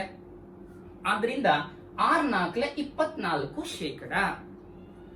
ನಮ್ಮಲ್ಲಿ ಕೆಲವು ಸ್ನೇಹಿತರಿಗೆ ಇದನ್ನ ಮಗ್ಗಿಯ ಮೂಲಕ ಭಾಗಿಸುವುದು ಕಷ್ಟ. ಆದರೆ ಇದನ್ನ 5 5 25, 5 2 10, 0 ಇದೆ 20 ಆಯ್ತು. ಮತ್ತೆ ಪುನಃ ನೀವು 5 1 5 4 20 ಮಾಡಬಹುದು. ಇದು ನಮ್ಮ ಸಾಮರ್ಥ್ಯಕ್ಕೆ ಅನುಸಾರವಾಗಿ ನಾನು ಭೀಮನಂತೆ ಇದ್ದರೆ ಬಂಡೆಯನ್ನ ಎತ್ತಬಲ್ಲೆ, ಹಾಗೆಯೇ ನಾನು ಕರೀಮನಂತೆ ಇದ್ದರೆ ಕಲ್ಲನ್ನ ಎತ್ತಬಲ್ಲೆ ಎನ್ನುವ ಉದಾಹರಣೆ ನಿಮ್ಗೆ ಗೊತ್ತಿದೆ. ನೀವೆಲ್ಲರೂ ಖಂಡಿತ ಮಗ್ಗಿಗಳನ್ನ ಕಲಿದೇ ಇದ್ರೂ ಕೂಡ ನಮ್ಮ ಈ ವಿಧಾನಗಳು ನಿಮ್ಗೆ ಶೇಕಡಾವನ್ನ ಬಿಡಿಸುವಂತಹ ಸಾಮರ್ಥ್ಯವನ್ನ ಬೆಳೆಸ್ತದೆ. ಇನ್ನು ಕೆಲವು ಉದಾಹರಣೆಗಳನ್ನ ನಾವು ತೆಗೆದುಕೊಳ್ಳೋಣ ಸ್ನೇಹಿತರೆ. 3/20 ಇದೆ. ಇದನ್ನ ಕೂಡ ನಾವು ಯಾವುದರಿಂದ ಗುಣಿಸಬೇಕು ಅಂತ ನಿಮ್ಗೆ ಹೇಳಿದ್ದೇನೆ. 100ರಿಂದ ಗುಣಿಸ್ತೇವೆ. So 3/20 into 100 25 100. ಆದ್ರಿಂದ ನಮ್ಗೆ ಇಲ್ಲಿ 5 3 ಸಿಗುತ್ತೆ ಸ್ನೇಹಿತರೆ, 15 ಶೇಕಡ. ಹಾಗೆಯೇ ಕೊನೆಯ ಒಂದು ಲೆಕ್ಕವನ್ನ ಮಾಡಿಕೊಂಡು ನಾವು ಈ ವಿಚಾರವನ್ನ ಮುಗಿಸ್ತಾ ಇದ್ದೇವೆ ಸ್ನೇಹಿತರೆ. 7/8. ಇಲ್ಲಿ ಕೂಡ ಸ್ನೇಹಿತರೆ ನಾವು 7/8ಕ್ಕೆ 100 ಇಂದ ಗುಣಿಸ್ತೇವೆ. ಇಲ್ಲಿಯವರೆಗೆ ಮಾಡಿರುವಂತಹ ಕೆಲವು ಲೆಕ್ಕಗಳಲ್ಲಿ ನಿಮಗೆ ಸುಲಭವಾಗಿ 5 20 100, 25 4 100, 25 100. ಆದ್ರೆ ಇಲ್ಲಿ ನಿಮ್ಗೆ ಸ್ವಲ್ಪ ಪ್ರಾಬ್ಲಮ್ ಆಗಬಹುದು, 8 ಎಷ್ಟಲೆ ಅಂತ ಅನ್ಕೊಂಡು. ನಾನು ನನ್ನ ಅನೇಕ ವಿದ್ಯಾರ್ಥಿಗಳನ್ನ ನನ್ನ ತರಗತಿಗಳಲ್ಲಿ ಗಮನಿಸಿದ್ದೇನೆ. ನಮ್ಗೆಲ್ಲರಿಗೂ ಸಮಸ್ಯೆ ಇರುವಂತಹುದೇ ಈ ಮಗ್ಗಿಗಳಲ್ಲಿ. ನಾವೆಲ್ಲ ಏನನ್ನು ಕಡ್ತಾ ಹೊಡೆಯುವುದು ಅಂತ ಏನ್ ಹೇಳ್ತೇವೆ, ಇದೇ ನಮ್ಮ ಸಮಸ್ಯೆ. ಆದ್ರಿಂದ ನಾವು ಇದನ್ನು 8ರ ಮಗ್ಗಿಯಲ್ಲಿಯೇ ಹೊಡಿಬೇಕು ಅಂತ ಇಲ್ಲ ಸ್ನೇಹಿತರೆ. ನಾನಿದನ್ನ 4 2 8, 4ರಿಂದ ಹೊಡೆದ್ರೆ ಇಲ್ಲಿ ನಾವು 25 4 ಮಾಡಿದ್ವಿ ಅಂತ ಆದ್ರೆ 4 25 100 ಹಾಗೂ ಮಾಡಬಹುದು. ಇನ್ ಕೇಸ್ ಇಲ್ಲ ಸರ್ ನನಗೆ ಹೀಗೆ ಸಮಸ್ಯೆ ಆಗುತ್ತೆ ಅಂತ ಆದ್ರೆ ನಾವು ಈ 7ರಿಂದ 100ಕ್ಕೆ ಒಮ್ಮೆ ಗುಣಿಸ್ಕೊಳ್ತೇವೆ. 107 700 ಡಿವೈಡೆಡ್ ಬೈ 8 ಮಾಡ್ಕೊಳ್ತೇವೆ. ಇಲ್ಲಿ ಕೂಡ ಸ್ನೇಹಿತರೆ ನಮ್ಗೆ 8ರ ಮಗ್ಗಿಯನ್ನ ನೀವು ಟ್ರೈ ಮಾಡಬಹುದು. ಈಗ 8 1 ಇಲ್ಲಿ ನಾವು 8 8 64 ಅಂತ ಮಾಡ್ತೇವೆ. ಹಾಗೆಯೇ 60 ಆಗುತ್ತೆ. 8 7 56 ಪಾಯಿಂಟ್ ಕೊಟ್ಟು 4 ತಗೊಳ್ತೇವೆ, 40 ಆಗುತ್ತೆ ಸ್ನೇಹಿತರೆ. 8 5 40. ಸೊ ಹೀಗೆ ನಾವು 7/8 ಅನ್ನ ಶೇಕಡಾಕ್ಕೆ ಪರಿವರ್ತಿಸಿದಾಗ 87.5% ಅನ್ನುವಂತಹ ಉತ್ತರ ಬರುತ್ತೆ. ಖಂಡಿತ ನಿಮ್ಗೆ ಈ ಎಲ್ಲ 3 ಲೆಕ್ಕಗಳಿಗೆ ಹೋಲಿಸಿದ್ರೆ ಈ ಲೆಕ್ಕದಲ್ಲಿ ನಿಮ್ಗೆ ಕಡತ ಹೊಡೆಯುವಂತಹದ್ದು ಸ್ವಲ್ಪ ಸಮಸ್ಯೆ ಆಗಿರಬಹುದು. ಖಂಡಿತ ನೀವು ಮಗ್ಗಿಯನ್ನ ಕಲ್ತ್ಕೊಂಡ್ರೆ ನಾವು ಈ ಶೇಕಡಾಕ್ಕೆ ಸಂಬಂಧಪಟ್ಟಂತಹ ಕಡತ ಹೊಡೆಯುವುದನ್ನು ರೂಢಿ ಮಾಡ್ಕೋಬಹುದು. ಇದು ಅವಶ್ಯವಾಗಿ ನಾವು ಗಣಿತದ ಸಮಸ್ಯೆಗಳನ್ನ ಬಿಡಿಸುವಾಗ ಮಗ್ಗಿಯನ್ನ ಕಲಿಯಲೇಬೇಕಾದ ಅನಿವಾರ್ಯತೆ ಇದೆ. ಖಂಡಿತ ತಾವೆಲ್ಲರೂ ಅದನ್ನ ಪಾಲಿಸ್ತೀರಿ ಅನ್ನುವಂತಹ ಉದ್ದೇಶದೊಂದಿಗೆ ಸ್ನೇಹಿತರೆ 2ನೇ ವಿಧಾನಕ್ಕೆ ಹೋಗ್ತೇನೆ. ಈಗ ಇದು ವಿರುದ್ಧ ಇದೆ. ಆಗ ಭಿನ್ನ ರಾಶಿಯನ್ನ ಕೊಟ್ಟು ಶೇಕಡಾವನ್ನ ಕನ್ವರ್ಟ್ ಮಾಡ್ಲಿಕ್ಕೆ ಹೇಳಿದ್ರು. ಆಗ ನಾವು 100ರಿಂದ ಗುಣಿಸಿದ್ದೇವೆ. ಈಗ ಶೇಕಡಾವನ್ನ ಕೊಟ್ಟಿದ್ದಾರೆ, ಭಿನ್ನ ರಾಶಿ ಕನ್ವರ್ಟ್ ಮಾಡ್ರಿ ಅಂತ ಹೇಳ್ತಾರೆ. ಈ ರೀತಿಯ ಲೆಕ್ಕಗಳು ನಿಮ್ಮ PC ಎಕ್ಸಾಮ್ಸ್ ಗಳಲ್ಲಿ, RRB ಎಕ್ಸಾಮ್ಸ್ ಗಳಲ್ಲಿ ಕೇಳ್ತಾ ಇರ್ತಾರೆ. ಇಲ್ಲಿ ನಾವು 100ರಿಂದ ಭಾಗಿಸಬೇಕು. ಅವ್ರು ಹೇಗೆ ಭಿನ್ನ ರಾಶಿಯನ್ನ ಶೇಕಡಾವನ್ನ ರಿವರ್ಸ್ ಮಾಡಿದಾರೋ, ಭಿನ್ನ ರಾಶಿಯನ್ನ ಕೊಟ್ಟು ಶೇಕಡಾವನ್ನ ಕಂಡುಹಿಡಿಯಲಿಕ್ಕೆ ಹೇಳಿದ್ರು, ಆಗ ಗುಣಿಸಿದ್ವಿ. ಈಗ ಅದನ್ನು ರಿವರ್ಸ್ ಮಾಡ್ತಾ ಇದ್ದೇವೆ. ಶೇಕಡಾವನ್ನು ಭಿನ್ನ ರಾಶಿಗೆ, ಆದ್ರಿಂದ ಗುಣಾಕಾರವನ್ನು ನಾನು ರಿವರ್ಸ್ ಮಾಡ್ತೇನೆ. ಅದು ತಮಗೆಲ್ಲರಿಗೂ ಗೊತ್ತಿದೆ, ಭಾಗಾಕಾರ. ಹಾಗಾದ್ರೆ 100ರಿಂದ ಭಾಗಿಸಬೇಕಾಗತ್ತೆ. ಇಂತಹ ಸಮಸ್ಯೆಗಳು ಸ್ನೇಹಿತರೆ ನಾನು ಮುಂದೆ ನಿಮ್ಮ KS PSI ಸಂಬಂಧಪಟ್ಟಂತಹ ಉನ್ನತ ಮಟ್ಟದ ಪ್ರಶ್ನೆಗಳನ್ನ ಬಿಡಿಸುವಾಗ ನಿಮ್ಗೆ ಇವು ಸುಲಭವಾಗಿ ಹೆಲ್ಪ್ ಮಾಡ್ತವೆ ಲೆಕ್ಕಗಳನ್ನ ಮಾಡ್ಲಿಕ್ಕೆ. ಅಂದ್ರೆ ನಾನು ನಿಮ್ಗೆ ಏನ್ ಹೇಳಲಿಕ್ಕೆ ಹೊರಟಿದ್ದೇನೆಯೋ ಈ ಲೆಕ್ಕಗಳು ನಿಮ್ಗೆ ಪರೀಕ್ಷೆಗಳಲ್ಲಿ ಡೈರೆಕ್ಟ್ ಆಗಿ ಬರದೇ ಇರಬಹುದು. ಆದರೆ ನಿಮ್ಮ ಮುಂದಿನ ಲೆಕ್ಕಗಳು, ನಾನೇನು ನಿಮ್ಗೆ ಹೇಳಿದೆ 8ರಿಂದ 10 ವಿಧಾನಗಳನ್ನ ನಾನೇನು ಹೇಳ್ಕೊಡುವವನಿದ್ದೇನೆ ನಿಮ್ಗೆ, ಆ ಲೆಕ್ಕಗಳನ್ನ ಬಿಡಿಸ್ಲಿಕ್ಕೆ ನಿಮ್ಗೆ ಸ್ವಲ್ಪ ಬೂಸ್ಟ್ ಆಗಿ ವರ್ಕ್ ಮಾಡ್ತವೆ. ಅದಕ್ಕಾಗಿ ನಾವು ಇದರ ಬೇಸಿಕ್ಸ್ ಗಳನ್ನ ಸ್ವಲ್ಪ ತಿಳ್ಕೊಳ್ಳೋಣ. ಒಂದು ಉದಾಹರಣೆಯನ್ನ ತಗೊಳ್ತೇನೆ ಸ್ನೇಹಿತರೆ. 50%. ನಮ್ಗೆಲ್ಲರಿಗೂ ಗೊತ್ತಿದೆ 50% ಅಂದ್ರೆ ಅರ್ಧ ಅಂತ ಅನ್ಕೊಂಡು. ಹಾಗಾದ್ರೆ ಇದನ್ನ ನಾನು ಈ ವಿಧಾನದಿಂದ ಬಿಡಿಸಿದ್ರೆ ಅರ್ಧ ಅಂದ್ರೆ 1/2 ಅದು ಆಗತ್ತಾ ಅಂತ ಒಮ್ಮೆ ನೋಡೋಣ. ಈಗ ತಾನೇ ಹೇಳಿದ್ದೇನೆ ಸ್ನೇಹಿತರೆ, ಶೇಕಡಾವನ್ನ ಭಿನ್ನ ರಾಶಿಗೆ ಪರಿವರ್ತಿಸುವಾಗ 100ರಿಂದ ಭಾಗಿಸಬೇಕು. ಹಾಗಾದ್ರೆ 50 ಅನ್ನುವಂತಹ ಸಂಖ್ಯೆ ಇದೆ. ಆ 50 ಅನ್ನುವಂತಹ ಸಂಖ್ಯೆಗೆ 100ರಿಂದ ಭಾಗಿಸ್ತೇನೆ. 51 52 100 ಆಗುತ್ತೆ. ಸೊ ಆನ್ಸರ್ 1/2 ಅಂದ್ರೆ ಅರ್ಧ. ಇದು ನಮಗೆ ಸುಲಭವಾದಂತಹ ಉದಾಹರಣೆಯೊಂದಿಗೆ ಸ್ಟಾರ್ಟ್ ಮಾಡಿದ್ದೇವೆ. ಹಾಗೆಯೇ ಯಾವುದೇ ಭಿನ್ನ ರಾಶಿಗಳನ್ನು ಕೊಟ್ಟಾಗ ಶೇಕಡಾಕ್ಕೆ ಕನ್ವರ್ಟ್ ಮಾಡುವಾಗ 100ರಿಂದ ಭಾಗಿಸ್ತಾ ಹೋಗೋಣ. ಕೆಲವು ಉದಾಹರಣೆಯನ್ನು ತಗೊಳ್ತೇನೆ. 50% ಇದೆ, 25% ಆಗಿದೆ. ಇದನ್ನು ಮತ್ತೆ ಅರ್ಧ ಭಾಗ ಮಾಡಿದ್ದೇನೆ. ಸ್ನೇಹಿತರೆ, ನಾವು ಸ್ವಲ್ಪ ಫಾಸ್ಟ್ ಆಗಿ ವರ್ಕ್ ಮಾಡಿದ್ರೆ ಅರ್ಧವನ್ನ ಮತ್ತೆ ಅರ್ಧ ಮಾಡಿದ್ರೆ ನಾವು ಕಾಲು ಭಾಗ ಅಂತ ಹೇಳ್ತೇವೆ. ಅಂದ್ರೆ 1/4 ಆಗುತ್ತೆ. ನಮ್ಮ ಆನ್ಸರ್ಗಳು ಇಷ್ಟು ಅನ್ನುವುದು ನಮಗೆ ನಮ್ಮ ಲೆಕ್ಕಕ್ಕಿಂತ ಹೆಚ್ಚಾಗಿ ಕಲ್ಪನೆಯಲ್ಲಿಯೇ ಬರಬೇಕು. ಆದ್ರೆ ಇದು ಪ್ರಾರಂಭಿಕ ತರಗತಿ ಆಗಿರೋದ್ರಿಂದ ನಾನು ನಿಮ್ಗೆ ಇದನ್ನ ಡೀಟೇಲ್ ಆಗಿ ಹೇಳ್ತೇನೆ ಅಷ್ಟೇ. ಸೊ 25% ಈಗ ತಾನೇ ಹೇಳಿದ್ದೇವೆ, ಶೇಕಡಾಕ್ಕೆ ಪರಿವರ್ತಿಸುವಾಗ 100ರಿಂದ ಭಾಗಿಸಬೇಕು. ಸೊ 25 ಇದೆ, 100ರಿಂದ ಭಾಗಿಸ್ತೇವೆ ಸ್ನೇಹಿತರೆ. 25 1 25 4 100 ಆಗುತ್ತೆ. ಸೊ 1/4. ಆಗ್ಲೇ ಹೇಳಿರುವ ಹಾಗೆ ಅರ್ಧವನ್ನ ಮತ್ತ ಅರ್ಧ ಮಾಡಿದ್ದೇನೆ. 50ಅನ್ನ ಅರ್ಧ ಮಾಡಿದ್ರೆ ಹಾಗೆ 25 ಆಗುತ್ತೋ, ಅರ್ಧವನ್ನ ಮತ್ತ ಅರ್ಧ ಮಾಡಿದ್ದೇನೆ 1/4 ಆಗುತ್ತೆ. ಅದೇ ರೀತಿ 20%, 20%ವನ್ನ ನಾವು 100ರಿಂದ ಭಾಗಿಸ್ತೇವೆ. 25 100 ಆಗುತ್ತೆ, ಆದ್ರಿಂದ 1/5. ಹಾಗೆಯೇ 10%, 10 100 ಆಗುತ್ತೆ ನೋಡಿ, ಆದ್ರಿಂದ 1/10. ಸ್ನೇಹಿತರೆ, ಇದಿಷ್ಟು ವಿಚಾರಗಳು ನಿಮ್ಗೆ ಸ್ವಲ್ಪ ನೆನಪಿದ್ರೆ 50% ಎಂದರೆ 1/2, 25% ಎಂದರೆ 1/4, 20% ಎಂದರೆ 1/5, ಹಾಗೆ 10% ಎಂದರೆ 1/10. ಇವೆಲ್ಲವೂ ನಮಗೆ ಗೊತ್ತಿದ್ದರೆ ನಾನು ಬಿಡಿಸುವ ಉನ್ನತ ಮಟ್ಟದ ಲೆಕ್ಕಗಳು ಅತ್ಯಂತ ವೇಗವಾಗಿ ನಿಮ್ಮನ್ನ ಉತ್ತರಕ್ಕೆ ಕರ್ಕೊಂಡು ಹೋಗ್ತದೆ. ಸೊ ಇವೆಲ್ಲವನ್ನ ನೆನಪಿಟ್ಕೊಳ್ಳುವಂತಹ ಸ್ವಲ್ಪ ಚಿಕ್ಕ ಪ್ರಯತ್ನವನ್ನು ನಾವೆಲ್ಲ ಮಾಡೋಣ. ಹಾಗೆಯೇ ಇಲ್ಲೊಂದು ಉದಾಹರಣೆ ಇದೆ, 75% ಸ್ನೇಹಿತರೆ. ಇದನ್ನು ಕೂಡ ನಾವು ಯಾವುದರಿಂದ ಭಾಗಿಸ್ತೇವೆ ಅಂತ ಗೊತ್ತಿದೆ ನಿಮಗೆ? 100ರಿಂದ ಭಾಗಿಸ್ತೇವೆ. ಸೊ 75/100. ಇಲ್ಲಿ ಸ್ನೇಹಿತರೆ 25 3 75 ಆಗುತ್ತೆ, 25 4 100 ಆಗುತ್ತೆ. ಸೊ 3/4 ಆಗುತ್ತೆ. ಹಾಗೆಯೇ 33 ಇಂಟು 1/3%. ನಾನು ಇದನ್ನು ನಿಮಗೆ ಭಾಗಿಸ್ರಿ ಅಂತ ಹೇಳಲಿಕ್ಕೆ ಹೋಗುದಿಲ್ಲ, ಬಟ್ ನಾನು ಈ ವಿಧಾನದಲ್ಲಿ ತೋರಿಸಿದ್ದೇನೆ. 33 ಇಂಟು 1/3/100 ಮಾಡ್ತೇನೆ, ಭಾಗಿಸ್ತೇನೆ. ನಿಮ್ಗೆ ಇದರ ಮಧ್ಯೆಯನ್ನು ಎಷ್ಟಲ್ಲೇ ಮಾಡಬೇಕು ಅನ್ನೋದು ಬರುವುದಿಲ್ಲ. ನೀವು ಹಂಗೆ ಮಾಡಕ್ ಹೋಗ್ಬೇಡಿ. 100ನ್ನ ಭಾಗ ಮಾಡಿ. 100ನ್ನ 2 ಭಾಗ ಮಾಡಿದ್ರೆ 50 ಆಗುತ್ತೆ. 100ನ್ನ 3 ಭಾಗ ಮಾಡೋಣ. 3 ಭಾಗ ಮಾಡಿದ್ರೆ 33 33 33 99 ಆಗ್ತಾ ಇದೆ. ಹಾಗಾದ್ರೆ ಇನ್ನು ಒಂದು ಉಳಿತು ನೋಡಿ, ಆ ಒಂದನ್ನ ಮತ್ತೆ 3 ಭಾಗ ಮಾಡ್ತೇನೆ, ದಟ್ ಈಸ್ 1/3. ಹಾಗಾದ್ರೆ 100ನ್ನ ನಾನು 3 ಭಾಗ ಮಾಡಿದ್ರೆ 33 ಇಂಟು 1/3 ಆಗುತ್ತೆ. ಹಾಗಾದ್ರೆ 33 ಇಂಟು 1/3ಯ 3 100 ಆಗುತ್ತೆ. ಅದಕ್ಕಾಗಿ ಇದು 1/3. ಅದೇ ರೀತಿ ಸ್ನೇಹಿತರೆ 66 ಇಂಟು 1/6 ಇದೆ. ಇದು ನೋಡಿ, ಈ 33 ಇಂಟು 1/3ಯ 2 ಭಾಗ ಇದೆ ಇದು. ಹಾಗಾದ್ರೆ ನಾನೇನ್ ಮಾಡ್ತೇನೆ, ಇದನ್ನ ಈ 3 ಭಾಗದಲ್ಲಿ 2 ಭಾಗವನ್ನ ತಗೊಳ್ತೇನೆ. 100ನ್ನ ನಾನು 3 ಭಾಗ ಮಾಡಿದ್ರೆ 33 ಇಂಟು 1/3 ಇದೆ. ನನಗೆ 66 ಇದೆ ಅಂದ್ರೆ 2 ಭಾಗ ತಗೊಂಡಿದ್ದೇನೆ ಅಂದುಕೊಂಡ್ರೆ ಈಗ ಅದು ನೋಡಿ 33 ಇಂಟು 1/3ಯ 2 ಇದೆ. ಆಲ್ರೆಡಿ ನಮ್ಗೆ ಇಲ್ಲಿ ಗೊತ್ತಾಗಿದೆ 33 ಇಂಟು 1/3ಯ 3 100 ಆಗಿದೆ. ಆದ್ರಿಂದ 2/3 ಆಗುತ್ತೆ. ಇದು ನಮಗೆ ಖಂಡಿತ ಮುಂದಿನ ಲೆಕ್ಕಗಳಲ್ಲಿ ಹೆಲ್ಪ್ ಮಾಡುತ್ತೆ. ನಾವು ದಯವಿಟ್ಟು ಈ ರೀತಿಯ ಭಿನ್ನರಾಶಿಗಳನ್ನು ನೆನಪಿಟ್ಕೊಳ್ಳೋಣ. ಹಾಗೆಯೇ 70% ಎನ್ನುವಂತಹ ಕೊನೆಯ ಒಂದು ಉದಾಹರಣೆ. ಇಲ್ಲಿ ಕೂಡ 100ರಿಂದ ಭಾಗಿಸಿದ್ದೇನೆ ಸ್ನೇಹಿತರೆ. ಇಲ್ಲಿ ನಮ್ಗೆ 0 0 ಒಂದು ಕ್ಯಾನ್ಸಲ್ ಮಾಡೋಣ, ಅಂದ್ರೆ 10 7 10 10. ಹಾಗಾದ್ರೆ ಇದು 7/10 ಆಗುತ್ತೆ. ಇದು ನಮ್ಮ ಭಿನ್ನ ರಾಶಿಗಳನ್ನ ಕೊಟ್ಕೊಂಡು ಶೇಕಡಾಕ್ಕೆ ಕನ್ವರ್ಟ್ ಮಾಡಿ ಅಂತ ಹೇಳಿದಾಗ ನಾವು ಸುಲಭವಾಗಿ 100ರಿಂದ ಭಾಗಿಸಿದ್ರೆ ಶೇಕಡಾವನ್ನ ಪಡೆಯುತ್ತೇವೆ. ಇವುಗಳನ್ನು ಇಟ್ಕೊಂಡು ಸ್ನೇಹಿತರೆ ನಾನು ಕೆಲವು ಲೆಕ್ಕಗಳನ್ನ ಬಿಡಿಸ್ತಾ ಇದ್ದೇನೆ. ನಿಮ್ಗೆ ಕೆಲವು PC ಮತ್ತೆ RRB ಎಕ್ಸಾಮ್ಸ್ಗಳಲ್ಲಿ ಸ್ನೇಹಿತರೆ ಇದೇ ರೀತಿಯ ಸಮಸ್ಯೆಗಳನ್ನ ಕೊಡ್ತಾರೆ. ನೀವೆಲ್ಲ KS ನ ಕೆಲವು ಲೆಕ್ಕಗಳನ್ನೆಲ್ಲ ಬಿಡಿಸಿರಬಹುದು. KS ನ ಪೇಪರ್ಗಳಲ್ಲಿ ಕೂಡ, ಜನರಲ್ ಪೇಪರ್ ಏನಿರುತ್ತೆ ಅದರಲ್ಲಿ ಕೂಡ ಸ್ನೇಹಿತರೆ ಈ ರೀತಿಯ ಲೆಕ್ಕಗಳನ್ನ ಕಂಡಿದ್ದೇವೆ ನಾವು.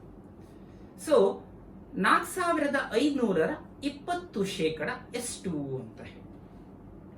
ಈಗ ಈ ರೀತಿ ಲೆಕ್ಕಗಳನ್ನ ಬಿಡಿಸ್ಲಿಕ್ಕೆ ವೆರಿ ಸಿಂಪಲ್. ನಾನು ಈಗ ತಾನೇ ಹೇಳ್ತಾ ಇದ್ದೆ ನಿಮ್ಗೆ 4500 ಇಲ್ಲಿ ರ ಅಂತ ಹೇಳಿದ್ರೆ ಗುಣಾಕಾರ ಎನ್ನುವಂತಹ ಚಿಹ್ನೆಯನ್ನು ನಾನು ತಗೋಬೇಕಾಗತ್ತೆ.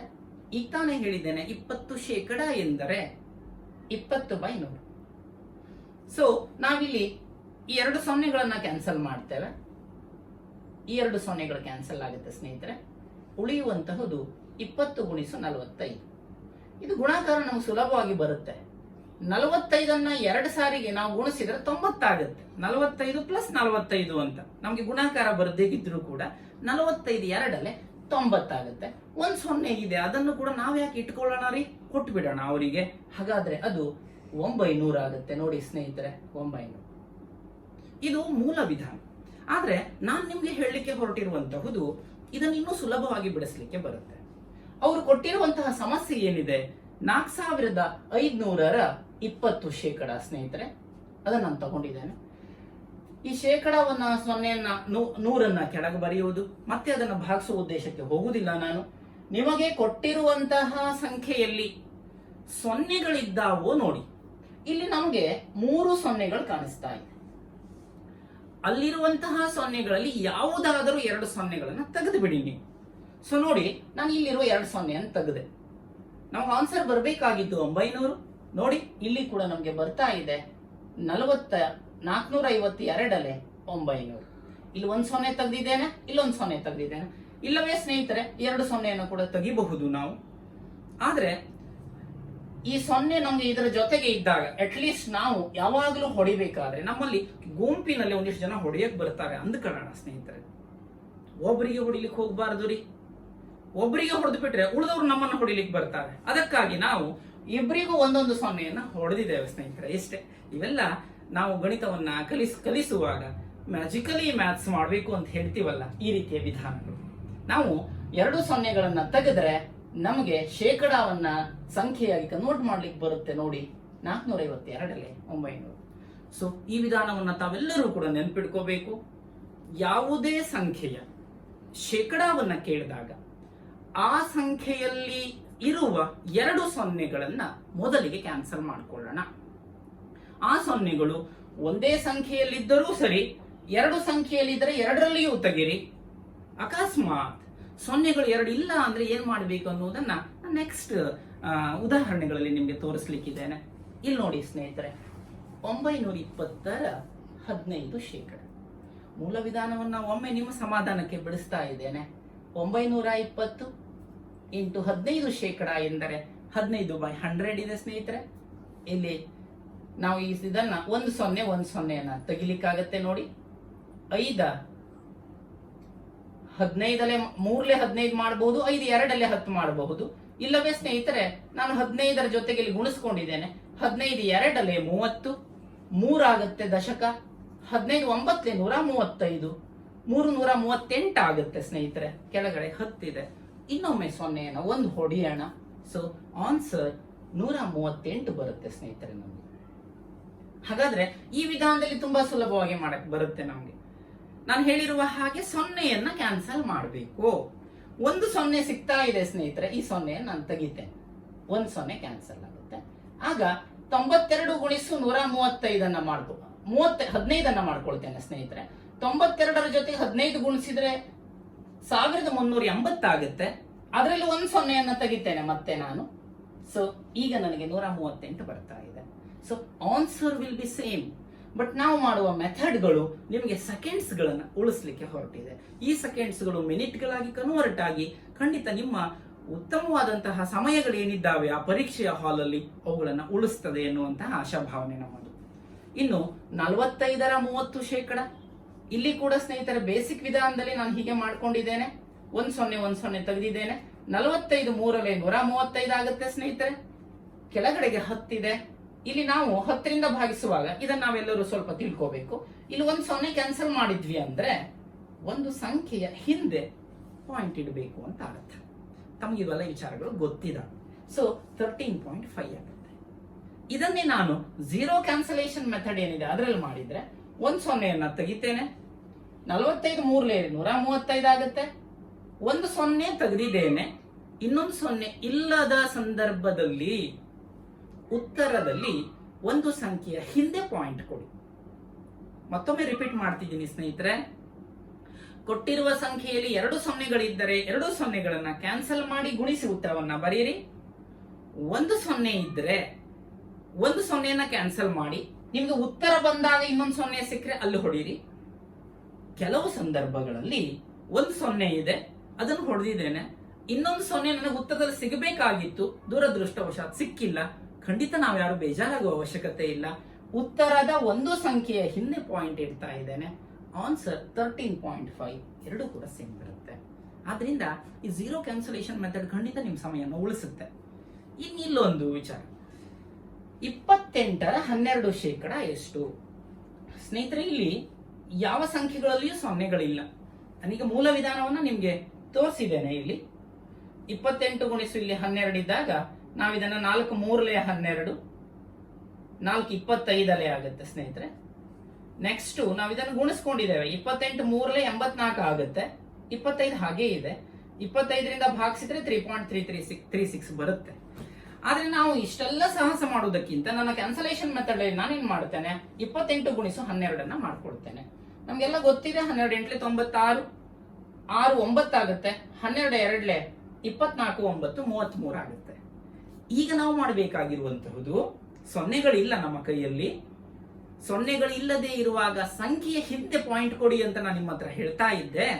ಸೊ 2 ಸೊನ್ನೆಗಳನ್ನ ನಾನು ತಗೋಬೇಕಾಗಿತ್ತು. ಸೊ 2 ಸಂಖ್ಯೆಯ ಹಿಂದ್ಗಡೆಗೆ ಪಾಯಿಂಟ್ ಇಡ್ತಾ ಇದ್ದೇನೆ ಸ್ನೇಹಿತರೆ. ಸೊ 336ರಲ್ಲಿ 2 ಸಂಖ್ಯೆಯ ಹಿಂದ್ಗಡೆಗೆ ಪಾಯಿಂಟ್ ಇಡ್ತೇನೆ 3.36. ಸೊ ಹೀಗೆ ಸ್ನೇಹಿತರೆ ನಮಗೆ ಝೀರೋ ಕ್ಯಾನ್ಸಲೇಷನ್ ಮೆಥಡ್ಗಳ ಮೂಲಕ ಶೇಕಡಾಗಳನ್ನು ಸುಲಭವಾಗಿ ಕಂಡುಹಿಡಲಿಕ್ಕೆ ಅವಕಾಶಗಳಿದಾವೆ. ಇನ್ನು ಸರ್ ನಮ್ಗೆ ಇಲ್ಲಿ ಕೂಡ ಸ್ವಲ್ಪ ಗುಣಾಕಾರ ಎಲ್ಲ ತ್ರಾಸಾಗುತ್ತೆ, ಹೇಗಿದೆ ಅಂತ ಹೇಳಿದ್ರೆ ನಮ್ಮೆಲ್ಲರ ಜೀವನವು ಅರಳು ಹುರಿದಂತೆ ಪಟಪಟನೆ ಸೌಂಡ್ ಆಗಬೇಕು ಅಂದ್ರೆ ಲೆಕ್ಕಗಳು ಪಟಪಟ ಆಗಬೇಕು ಅನ್ನುವಂಥ ಸಂದರ್ಭಗಳು, ಕಷ್ಟ ಆಗಬಾರ್ದು ಅನ್ನುವಂಥದ್ದಿದೆ ನೋಡಿ. ಹೀಗಿರುವಾಗ ನಾವು ಇನ್ನೂ ಸುಲಭ ಮಾಡಲಿಕ್ಕೆ ಒಮ್ಮೆ ಪ್ರಯತ್ನ ಮಾಡೋಣ ಸ್ನೇಹಿತರೆ. ಸ್ಪ್ಲಿಟ್ ಮೆಥಡ್ ಅಂದ್ರೆ ಸಂಖ್ಯೆಯನ್ನು ಒಡೆದು ಬಿಡುವುದು. ಫಾರ್ ಎಕ್ಸಾಂಪಲ್ ಸ್ನೇಹಿತರೆ ಒಂದು ಉದಾಹರಣೆ ಕೊಡ್ತೇನೆ ನಿಮ್ಗೆ. ನಾನು 50 × 25 ಅಂತ ನಾನು ನಿಮ್ಗೆ ಏನಾದ್ರೂ ಗುಣಾಕಾರ ಕೊಟ್ಟರೆ ನಿಮ್ಗೆ ಅದನ್ನು ಗುಣಾಕಾರ ಮಾಡ್ಲಿಕ್ಕೆ ತ್ರಾಸಾಗುತ್ತೆ. ಅದಕ್ಕೆ ನಾನೇನ್ ಮಾಡ್ತೇನೆ ನೋಡಿ, 50 × 25 ಏನಿದೆ ಅದನ್ನ 50 × 20 ಮಾಡ್ಕೊಳ್ತೇನೆ. 5 2 10 ಅಂದ್ರೆ 50 20 1000 ಆಯಿತು. ಇನ್ನು 50 × 5 ಮಾಡಿದ್ರೆ 50 ರೂಪಾಯಿಯ 5 ನೋಟುಗಳಿದೆ ಅಂದ್ರೆ 250 ಅಷ್ಟು ಎಣಿಸ್ಲಿಕ್ಕೆ ಬರದೇ ಇರುವಷ್ಟು ದೊಡ್ಡರಿಂತಾವಲ್ಲ ಸ್ನೇಹಿತರೆ. ಹಾಗಾದ್ರೆ ನೋಡಿ 1250 ನಾವು ಒಡೆಯುವುದರಿಂದ ಖಂಡಿತ ನಮ್ಮ ಸಮಸ್ಯೆಗಳನ್ನ ಸಣ್ಣ ಮಾಡ್ಕೊಳ್ಲಿಕ್ಕೆ ಆಗುತ್ತೆ. ಅದೇ ಒಂದು ಸಣ್ಣ ಟೆಕ್ನಿಕ್ ಅನ್ನ ಯೂಸ್ ಮಾಡಿಕೊಂಡು ಸ್ನೇಹಿತರೆ ನಿಮ್ಗೆ ಶೇಕಡಾವನ್ನ ಕಂಡು ಹಿಡಿಯುವುದರ ಬಗ್ಗೆ ಒಮ್ಮೆ ನೋಡೋಣ. 51% ಆಫ್ 40. ಸ್ನೇಹಿತರೆ ನೋಡಿ 51% 40 ಅಂತ ಹೇಳಿದ್ರೆ ನಿಮ್ಗೆ ಇಲ್ಲಿ ಮಾಡ್ಲಿಕ್ಕೆ ಸ್ವಲ್ಪ ತ್ರಾಸ ಆದ್ರೆ ನಾನೇನ್ ಮಾಡಿದ್ದೇವೆ ನೋಡಿ, ಇಲ್ಲಿ 51ಅನ್ನ 50 + 1 ಮಾಡಿದ್ದೇನೆ. ಈಗ ನಾನು ನಿಮ್ಗೆ ಹೇಳ್ತಾ ಇದ್ದೆ 50 × 40 ಮಾಡಕ್ ಬರುತ್ತೆ ನಮ್ಗೆ. ಇಲ್ಲಿ 2 0 ತೆಗಿತೇನೆ ಸ್ನೇಹಿತರೆ. 2 0 ತೆಗೆದ್ರೆ ನೋಡಿ 5 4 20 ಆಯ್ತು. ಪ್ಲಸ್ ಒಂದಿತ್ತಲ್ವಾ, ಆ ಒಂದಕ್ಕೆ ಕೂಡ 1 0 ತೆಗಿತೇನೆ. 4 1 4. ಈಗ ತಾನೇ ಹೇಳಿದೆ 2 ಸೊನ್ನೆಗಳಿದ್ರೆ 2 0 ತೆಗಿಯೋಣ. 1 0 ಇದ್ದಾಗ 1 0 ಇಲ್ಲಿ ತೆಗ್ದಿದ್ದೇನೆ ಸ್ನೇಹಿತರೆ. 41 40 1 0 ತೆಗ್ದಿದ್ದೇನೆ. 4 1 4 ಬಂದಾಗ ಇನ್ನು 1 0 ಬಾಕಿ ಇತ್ತು ನೋಡಿ ನಮ್ಮ ಹತ್ರ. ಸೊ 4ರ ಹಿಂದೆ ಪಾಯಿಂಟ್ ಕೊಟ್ಟಿದ್ದೇನೆ 0.4.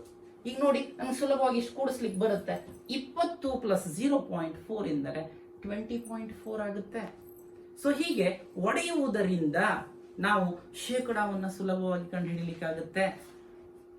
50ರ 62%. ಸ್ನೇಹಿತರೆ ಇಲ್ಲಿ ಕೂಡ ನಾನು 62ಅನ್ನ 60 + 2 ಬರಿತೇನೆ. ಈಗ 50 ಮತ್ತೆ 60 ತಗೊಂಡ್ರೆ 2 0 ಕ್ಯಾನ್ಸಲ್ ಆಗುತ್ತೆ. ಸೊ 5 6 30 ಆಯ್ತು. ಇನ್ನು ಸ್ನೇಹಿತರೆ 5 6 30. ಇಲ್ಲಿ 50 × 2 ಮಾಡಿದ್ರೆ 50 × 2 ಮಾಡಿದ್ರೆ 100 ಆಗುತ್ತೆ ಸ್ನೇಹಿತರೆ. ಇಲ್ಲಿ 1 0 ಇಲ್ಲಿ ತೆಗೆದಿದ್ದೇವೆ ನಾವು 50ರಲ್ಲಿ. ಇನ್ನೊಂದು 0 ತೆಗೆದೆ. 2 0 ತೆಗೆದ ಮೇಲೆ ಉಳಿಯುವಂತಹುದು 1 ನೋಡಿ 31 ಆಯ್ತು. ಸೊ ಹೀಗೆ ಸ್ನೇಹಿತರೆ ಇವುಗಳನ್ನ ನಾವು ಇನ್ನೂ ಸುಲಭವಾಗಿ ಮಾಡಲಿಕ್ಕೆ ಬರುತ್ತೆ.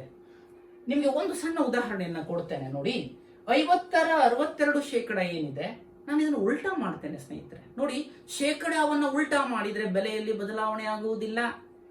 ಇಲ್ಲಿ 50ರ 62% ಇದೆ. ನಾನು ಇದನ್ನು ಹೀಗೆ ಮಾಡ್ತೇನೆ 62ರ 50%. ನೋಡಿ ಈ ಶೇಕಡಾದ ಚಿಹ್ನೆಯನ್ನು 50ಕ್ಕೆ ತಗೊಳ್ತೇನೆ ನಾನೀಗ. ಈಗ 50% ಎಂದರೆ ಫಸ್ಟ್ ಟೈಮ್ ನಾನು ನಿಮ್ಗೆ ಹೇಳ್ತಾ ಇದ್ದೆ ಅರ್ಧ ಭಾಗ. ಹಾಗಾದ್ರೆ 62ರ ಅರ್ಧ 6ರ ಅರ್ಧ 3, 2ರ ಅರ್ಧ 1. ನೋಡಿ 31. ಸುಲಭವಾದ ವಿಧಾನಗಳು. ಗಣಿತ ನೀವು ಎಷ್ಟು ಸುಲಭವಾಗಿ ವಿಚಾರ ಮಾಡ್ತೀರೋ ಅಷ್ಟು ಸುಲಭವಾಗಿ ನಿಮ್ಮನ್ನ ಕರ್ಕೊಂಡು ಹೋಗುತ್ತೆ. ಅದೇ ನಾವು ತುಂಬಾ ವಿಚಾರಗಳನ್ನ ಮಾಡಲಿಕ್ಕೆ ಹೋಗಿ ನಾನು ಲೆಕ್ಕದ ಮೂಲಕವೇ ಮಾಡ್ತೇನೆ ಅಂತ ಆದರೆ ಖಂಡಿತ ನಮಗೆ ತಪ್ಪುವ ಸಾಧ್ಯತೆಗಳಿರುತ್ತೆ. ಸೊ ಹೀಗೆ ಶೇಕಡಾವನ್ನ ಉಲ್ಟಾ ಮಾಡಿದ್ರು ಕೂಡ ಆಗುತ್ತೆ ಅನ್ನುವಂತಹುದು ನಾನು ನಿಮ್ಗೆ ಹೇಳ್ತಾ ಇರುವಂತಹ ವಿಚಾರ. ಇಲ್ಲಿ ಕೂಡ ನೋಡಿ ಸ್ನೇಹಿತರೆ 450ರ 56%. ಖಂಡಿತ ನಿಮ್ಗೆ ಇಂತಹ ಸಮಸ್ಯೆಗಳು ನಿಮ್ಮ RRB ಎಕ್ಸಾಮ್ಸ್ ಅಲ್ಲಿ ಬಂದಿದ್ದಾವೆ ಇವೆಲ್ಲವೂ ಕೂಡ. ಸೊ ಇಲ್ಲಿ ನಮ್ಗೆ ನಾನೀಗ 56ಅನ್ನ 50 + 6 ಮಾಡ್ಕೊಳ್ತೇನೆ. ಇಲ್ಲಿ 50 + 5+1 6 5+1 ಮಾಡ್ತೇನೆ. ನೋಡಿ ನಾವು ಇದನ್ನು ಹ್ಯಾಕ್ ಕಂಡುಹಿಡಲಿಕ್ಕೆ ಸಾಧ್ಯತೆ ಇದೆ ಅಂತ ಹೇಳಿ. 450 ಇಂಟು 50% ಎಂದರೆ ಅರ್ಧ. 50% ಎಂದರೆ ಅರ್ಧ, ನಮ್ಗೆಲ್ಲರಿಗೂ ಗೊತ್ತಿದೆ. 450 ಅರ್ಧ ಮಾಡ್ತೇವೆ, 225 ಆಗುತ್ತೆ. 2 ಹೋಗುತ್ತೆ ಸ್ನೇಹಿತರೆ, 225. ಇಲ್ಲಿ ಕೂಡ ನೋಡಿ ಸ್ನೇಹಿತರೆ, 45 5ಕ್ಕೆ ಇಲ್ಲಿ ಗುಣಿಸಿದ್ವಿ, ಹಾಗೆ 225 ಬಂದಿತ್ತು. ಇಲ್ಲಿ ಕೂಡ 45ಕ್ಕೆ 5 ಗುಣಿಸ್ತೇನೆ, 225 ಬರುತ್ತೆ. ಆದರೆ ಇಲ್ಲಿ ಒಂದೇ 0 ಇದೆ, ಇಲ್ಲಿ 0 ಇಲ್ಲ. ಆದ್ರಿಂದ ನಾನು ನಿಮ್ಗೆ ಹೇಳ್ತಾ ಇದ್ದೆ, ಒಂದು 0 ಇದ್ದಾಗ ಇನ್ನೊಂದು 0 ಇಲ್ಲದ ಪಕ್ಷದಲ್ಲಿ ಒಂದು ಸಂಖ್ಯೆ ಹಿಂದ್ಗಡೆ ಪಾಯಿಂಟ್ ಇಡಿ. ಸೊ 225ರಲ್ಲಿ ಒಂದು ಸಂಖ್ಯೆ ಹಿಂದೆ ಪಾಯಿಂಟ್ ಇಟ್ಟಿದ್ದೇನೆ ಸ್ನೇಹಿತರೆ, 22.5 ಆಗುತ್ತೆ. ಇನ್ನು 1% ಕಂಡು ಹಿಡಿದು ತುಂಬಾ ಸುಲಭ, ತಾವೆಲ್ಲರೂ ಕೂಡ ನೆನಪಿಟ್ಕೊಂಡಿರಿ. ಕೊಟ್ಟಿರುವಂತಹ ಸಂಖ್ಯೆಯಲ್ಲಿ ಒಂದು 0ಯನ್ನು ತೆಗಿತೇನೆ, ಜೊತೆಗೆ ಇನ್ನೊಂದು ಸಂಖ್ಯೆಯ ಹಿಂದೆ ಪಾಯಿಂಟ್ ಕೊಡ್ತೇನೆ. ಹಾಗಾದ್ರೆ ಇದು 4.5 ಆಗುತ್ತೆ. ಸೊ ಶೇಕಡಾಕ್ಕೆ ಯಾವುದೇ ಸಂಖ್ಯೆ ಕೊಟ್ಟಾಗ 1% ಕಂಡು ಹಿಡಿತೀವಿ ಅಂದ್ರೆ 2 ಸಂಖ್ಯೆ ಹಿಂದಗಡೆಗೆ ಪಾಯಿಂಟ್ ಕೊಡಿ ನೀವು, ಆಗ ನಮ್ಗೆ 1% ಸಿಗುತ್ತೆ. ನೋಡಿ 4.5. ಇನ್ ಕೇಸ್ ಸ್ನೇಹಿತರೆ 576 ಅನ್ನುವ ಸಂಖ್ಯೆ ಇದೆ, ಅದರ 1% ಅಂತ ನಾನು ನಿಮಗೆ ಕೇಳಿದ್ರೆ ನೀವು ಅಲ್ಲಿ 2 ಸಂಖ್ಯೆ ಹಿಂದೆ ಪಾಯಿಂಟ್ ಕೊಡ್ತೀರಾ, 5.76. ಹಾಗೆಯೇ 1235 ಅನ್ನುವಂತಹ ಸಂಖ್ಯೆ ಇದೆ ಅಂತ ತಿಳ್ಕೊಳ್ಳಿ. ಆ ಸಂದರ್ಭದಲ್ಲಿಯೂ ಕೂಡ 2 ಸಂಖ್ಯೆ ಹಿಂದೆ ಪಾಯಿಂಟ್ ಕೊಡಿ ಸ್ನೇಹಿತರೆ, 12.35. ಸೊ ಹೀಗೆ ಯಾವುದೇ ಸಂಖ್ಯೆಯನ್ನು ಕೊಟ್ಟಾಗ 1% ಕಂಡುಹಿಡಿಬೇಕು ಅಂದ್ರೆ 2 ಸಂಖ್ಯೆ ಹಿಂದ್ಗಡೆಗೆ ಪಾಯಿಂಟ್ ಕೊಡಿ. 450 ಒಂದ್ಲೆ 450 ಆಗುತ್ತೆ. ಸೊ 2 ಸಂಖ್ಯೆ ಹಿಂದೆ ಪಾಯಿಂಟ್ ಕೊಡ್ತೇನೆ, ದಟ್ ಇಸ್ 4.5.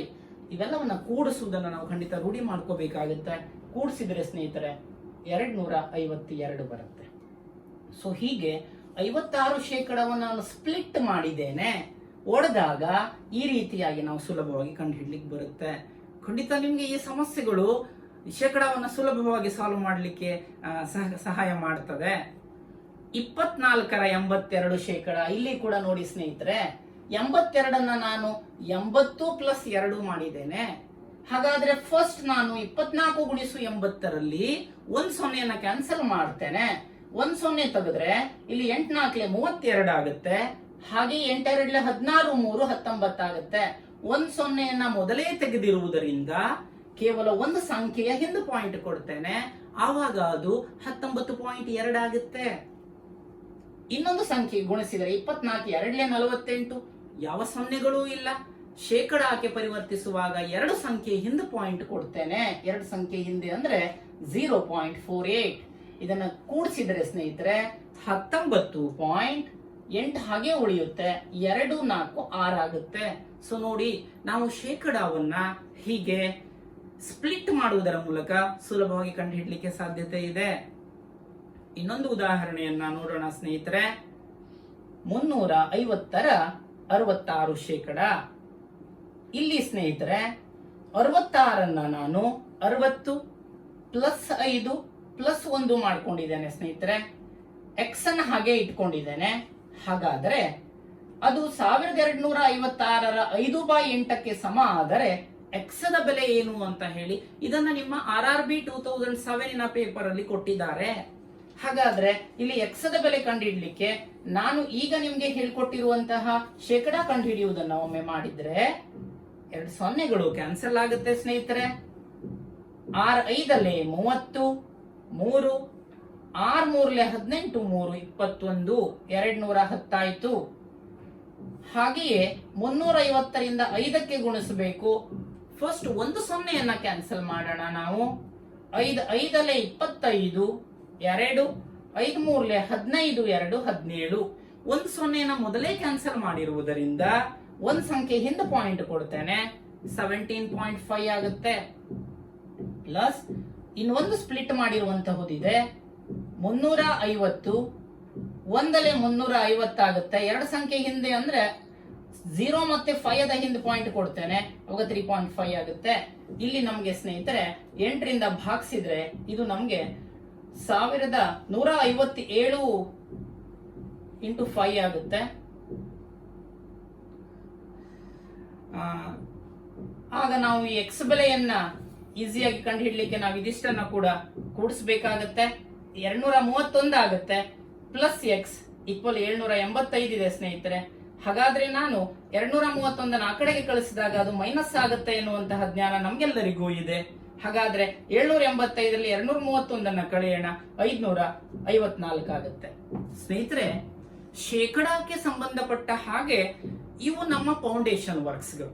ನಾವು ಯಾವುದೇ ಸಂಖ್ಯೆಯ ಶೇಕಡಾವನ್ನ ಕೇಳಿದಾಗ ಒಂದು ಝೀರೋ ಕ್ಯಾನ್ಸಲೇಷನ್ ಮೆಥಡ್ ಅಂದ್ರೆ 2 ಸೊನ್ನೆಗಳನ್ನ ಕ್ಯಾನ್ಸಲ್ ಮಾಡುವುದರ ಮೂಲಕ ಮಾಡಿಕೊಳ್ಳಿಕ್ಕೆ ಅವಕಾಶಗಳಿದೆ.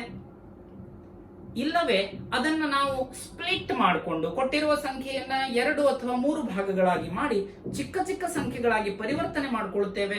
ಆ ಮೂಲಕ ಶೇಕಡಾವನ್ನ ಕಂಡುಹಿಡಿಯಲಿಕ್ಕೆ ಆಗತ್ತೆ. ಈ ಶೇಕಡಾವನ್ನ ನಾವು ಇಟ್ಕೊಂಡು ಸ್ನೇಹಿತರೆ ಮುಂದೆ ಇನ್ನೂ ಉನ್ನತವಾದಂತಹ ವಿಚಾರಗಳನ್ನ ಶೇಕಡಾದಲ್ಲಿ ಬಿಡಿಸಲಿಕ್ಕೆ ಸಾಧ್ಯತೆಗಳಿದೆ. ನಾನು ನಿಮ್ಗೆ ಅದರ ಸಣ್ಣ ಉದಾಹರಣೆಗಳನ್ನು ಅಷ್ಟೇ ಕೊಟ್ಟಿರ್ತೇನೆ ಸ್ನೇಹಿತರೆ. ಶೇಕಡಾಕ್ಕೆ ಸಂಬಂಧಪಟ್ಟ ಹಾಗೆ ನಿಮ್ಗೆ ಕೇಳುವಂತಹ ಪ್ರಶ್ನೆಗಳಲ್ಲಿ ಶಶಾಂಕನ ಆದಾಯವು ರಚಿತಾಳ ಆದಾಯಕ್ಕಿಂತ 25% ಹೆಚ್ಚಿದೆ.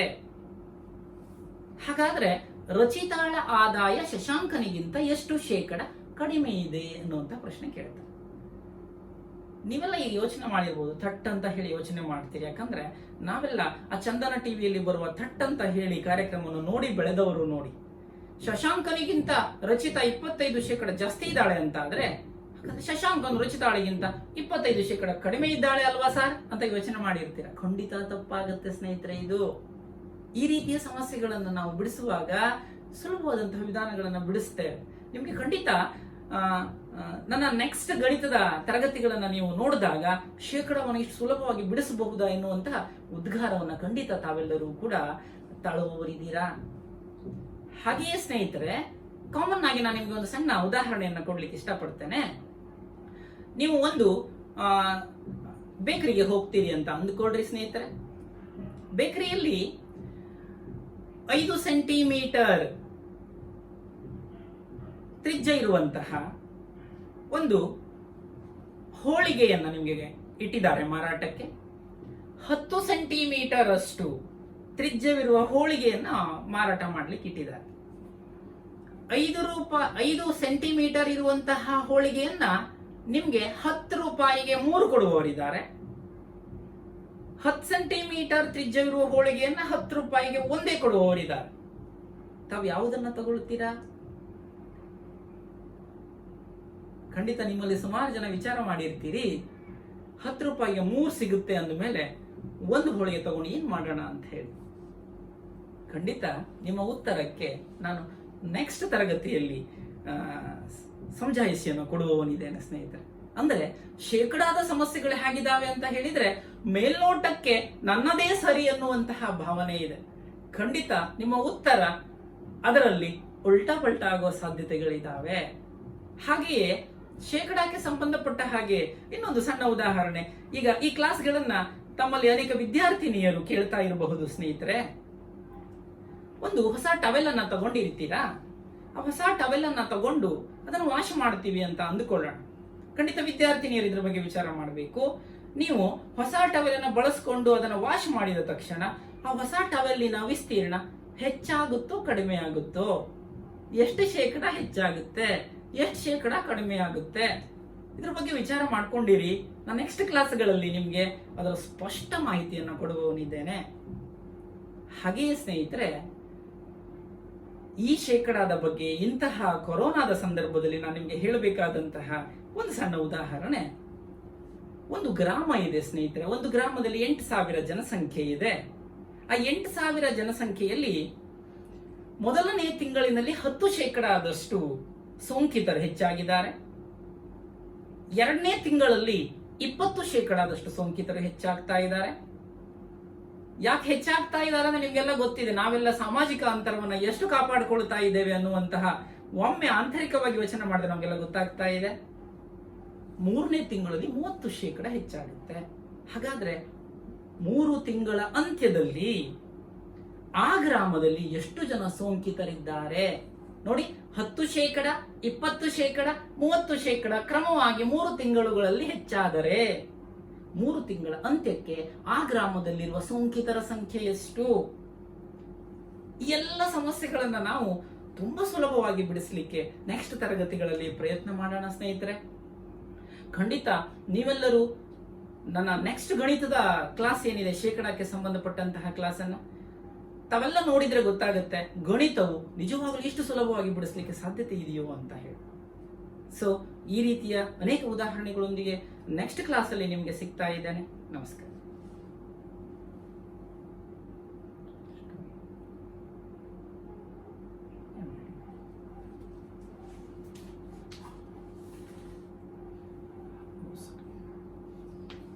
ಸಾರಿ